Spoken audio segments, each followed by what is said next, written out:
Hello and welcome to Gendering Geopolitics, my short series where I have quick 10-minute conversations with women who are doing amazing work around the world. My name is Emily Prey, and I'm a senior analyst at the New Lines Institute in Washington, D.C. Today, I have the honor of speaking with Inna Sovsun, a member of the Ukrainian parliament, on Gendering Geopolitics. Inna is currently in Kyiv, and thank you so much for joining us today. Thank you for having me, Emily. So we have a lot of ground to cover, so I'll just jump right in. It's been over a month of war. You haven't left Ukraine. What are the feelings on the ground right now, and why did you choose to stay? Well, it's a tough question. I never seriously considered leaving, frankly speaking. It never felt the right choice, be it that I'm Ukrainian, but also for a simple reason that I'm a member of parliament. I have to be where my people are. So I have to stay here. But also on a very personal level, like the very idea of leaving everything behind, the life that I was building here, my house, everything, like my library and everything, it was just unbearable. And the very idea of becoming a refugee, well, that's something that I didn't even consider seriously. So many Ukrainian women, like yourself, have chosen to stay and be a part of the war effort in whatever way they can, whether as soldiers, politicians, journalists, medics. How important have women been to the war effort to defeat Russia, and what unique dangers do they face because of their gender? Well, I believe that everyone is equally important, and right now we are seeing that it is actually the very fact that every single person staying here in Ukraine is involved in the resistance against Putin is the reason why we actually win in this war on the ground. And that is why, because many people are doing different things. As you were rightly saying, many women have joined the army. We have about 30,000 women in the army. Well, not all of them are in the combat zone, but still it's a very big percentage. Up to 80% of the Ukrainian army are women. And that is, again, something we are proud of. Many women are doing work in terms of providing medical help. Again, very useful in this, in this situation. Of course, many women have also left with their children because, as you probably know, half of the Ukrainian children have been relocated to other countries. And I don't blame those women either. I think that they are doing important thing as well, protecting the children, making sure that they don't fall victim into Russian aggression, that they don't become hostages like many families in Irpin or in Mariupol became. That is also as important as anything else. And I know that many women who have left, they were actually feeling that they, left their people behind and they feel guilty. I always say that they shouldn't be feeling guilty. Everyone is doing everything they can, and saving the children is as noble, a deal as anything else. But you are right that women who are staying here are facing specific dangers that men are not. First of all, and the biggest issue is, of course, rape. And that is something that we unfortunately know of happening in the territories that the Russians have occupied. Officially, we have one case of confirmed rape, and that was in north of Kiev, in a small village, where a Russian soldier came and killed the husband of a woman, stayed to live in the house with that woman, and was raping her constantly. And that is the situation that we know of for sure, and there is an open investigation about this right now. But unfortunately, we also know that there are many more like that, who are still living with people who are raping them constantly, but they're just afraid of reporting that, or they are unable to report that, because you also have to realize that many of those regions do not have any connection. So unfortunately, we know that this is the situation that is taking place. And of course, that is that is another level of evil that we're dealing with. And then, of course, you have to realize that in many areas where Russians are conducting, well, basically acts of war crimes or genocides, like in Mariupol or in Chernihiv, which is north of Kiev, women's job is mainly to stay with the children. And the Russians are specifically targeting the places where they know the children are, like that theater in Mariupol, which they bombarded, and 300 people died in that bombardment, majority of them children. But if not children, those are women who are here, because the Russians are specifically targeting those most vulnerable here.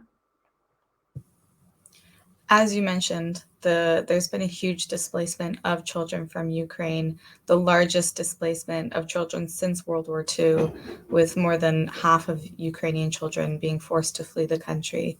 What kind of future do you see for these children?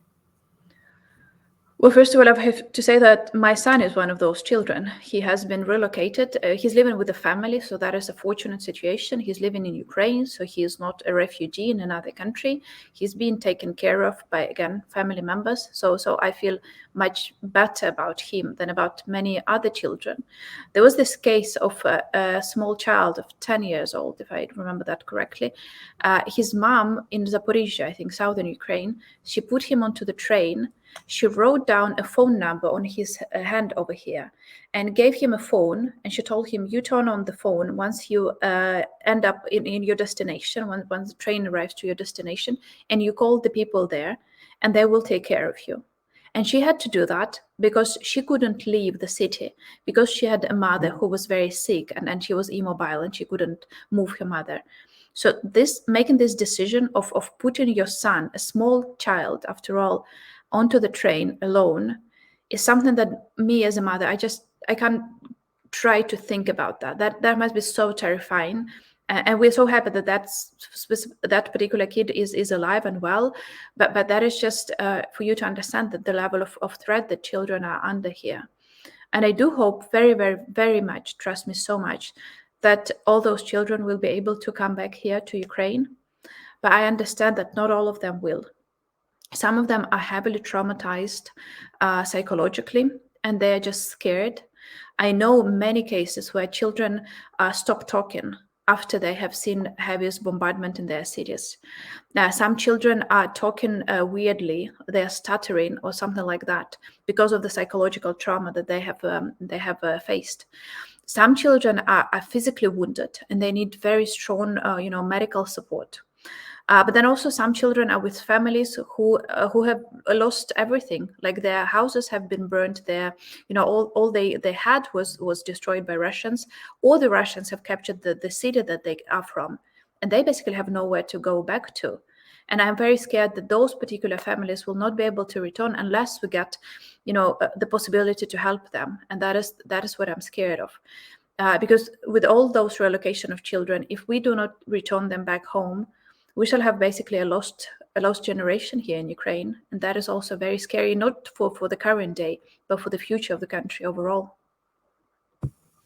I just want to thank you for highlighting the civilian cost of this war.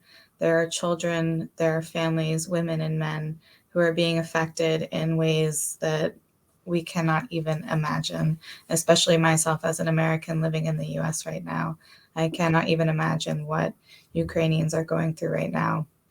So looking, Can I comment shortly on that? yeah, Because of I hear course. that a lot from people saying, I as an American, I as a Englishman, I'm as a Frenchman cannot understand what you're going through. Me as a Ukrainian, 2 months ago, would not imagine that happening. And that is important to understand. This is the change that has taken place so rapidly in our lives. And of course, we did have the war for 8 years, but for the absolute majority of Ukrainians, it was very distant. It was not something that was affecting the everyday lives of Ukrainians.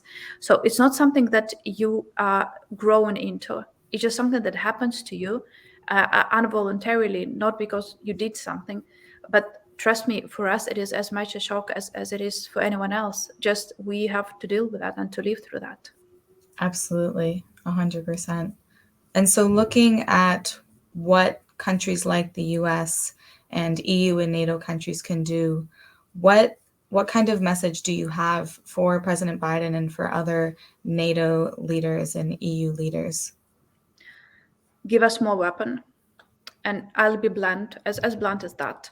But there is no other humanitarian aid that can be provided that can solve more problems than provision of weapons to the Ukrainian army.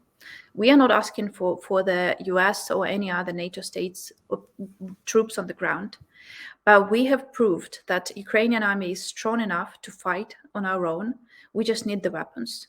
We have been extremely successful in destroying Russian tanks. I think we have destroyed about half of the tanks that have come to our territory. And that is for two reasons. And those reasons are, I'm sorry, and those, sorry. Sorry, I'll do it again. We have been extremely successful in destroying Russian tanks for one reason. Because, well, of course, because Ukrainian army is very much committed to dealing with that and to fighting for our land, but also because we received lots of anti-tank weapon from our Western partners. And that is why we are asking for other weapons that we can use to destroy Russian artillery, that we can use to destroy Russian aircraft. So those are the most crucial weapons that the military are asking for right now, because we do not have the weapons right now to destroy Russian artillery that is killing civilians in Mariupol. We just don't have that longer range weapon that we could use for that. I'm sure if we had that, we can actually win on the ground. And I'm absolutely sure about that. That is why we're asking for more weapons, not troops on the ground, but just help us win in this war that Putin started here. So recently, the United Russia chief Andrei Turchak said that Moscow will rebuild Mariupol and never give it back to Ukraine. And I quote, "So that nobody has any doubts, Russia is here forever." What is your reaction to this? Well, screw him. I don't know. Like they're all like seriously. I just hate all of them, and I seriously want all of them dead. I'm sorry for being politically incorrect or whatever, but they have killed people there. People there are like in the thousands. They have abducted people in Mariupol. They're taking people, taking them to Russia, to the filtration camps, in the very best of the Soviet traditions of sending people to Siberia, to gulags and everything. And they're calling this liberation. That is just Nazism. They are the Nazi state that need to be destroyed, not tolerated, not made deal with. And that is why, well, I don't care what he thinks. We have to fight back for our land, and we have to fight back for our people, and we also have to fight back for the very principles of the international relations, like this principle of sovereignty of a single country. Like no single country can just start bombing another state and say that now we want this part of your land, because that would just destroy not just Ukraine, but actually the whole world of international relations as we know it from the end of the World War II. So we have to fight back. We don't care about what they say about Mariupol. This is a Ukrainian city that is fighting so heavily against the Russians, under heaviest fire and under heaviest bombardment, and we are still managing to keep control over the city in a situation which nobody would predict we would be able to hold this control. We're doing our best, and it is a Ukrainian city, and we are getting messages from people there saying that please do not surrender. How can we surrender after that, after getting messages from people there saying that we want Mariupol to stay a Ukrainian city? So last week you had an emergency session of the parliament. Why is that so important? And why is it important to continue to do normal things like this, like running the country, even in the midst of Russian attacks? Well, there are two reasons for that. Reason number one is that there is some legislative work that needs to be done. We do need to change lots of legislation given the military situation here. I don't know, relocating money to the army, lowering taxes so that at least some businesses can survive and continue working here in Ukraine and supporting the economic activity, and many other things. But then also on a higher political level, we need to show to the people here in Ukraine that we are not leaving them, that we are here just like they are, and that we continue to fight.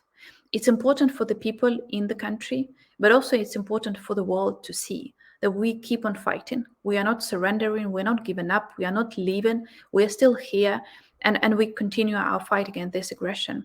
And I believe that is crucially important to show to the world that we keep on fighting and we shall not give up. And in our last minute, just very briefly, how does it feel to be Ukrainian and to be a Ukrainian woman right now? I can explain that in one word, but I will just give you several descriptions. Well, first of all, I will be honest with you, we're all scared. Waking up every morning, learning about yet another bomb striking yet another city is scary. Learning about all those deaths is scary. Going to bed thinking that the bomb might drop onto your house is very scary. And that is the reality that we're dealing with. Of course, we are all very much concerned about those loved ones who are in the army. Like every single minute, I'm thinking about my boyfriend who is in the army, and I'm worried sick about him. Can't even explain to what level I'm worried about him. I'm worried about the future of my son, and I want to make sure that he has a country to live in and to rebuild in the future. But then also, I feel extremely proud for the people in my country, as I've never felt. And we also feel very much united all together right now, as we never felt before. And I think right now there is this mixture of fear and also pride for being Ukrainian, for being able to speak to speak loudly about the values that we support, that we promote, is extremely, powerful and empowering. And I think that is the mixture, most of all, that I'm feeling. Inna, I want to thank you so much for your time. Thank you for coming on Gendering Geopolitics. And most of all, thank you for all the incredible work that you are doing in Ukraine. And please continue to stay safe and continue to do the work that you're doing. Thank you so much, Emily. Thank you for having me. Thank you.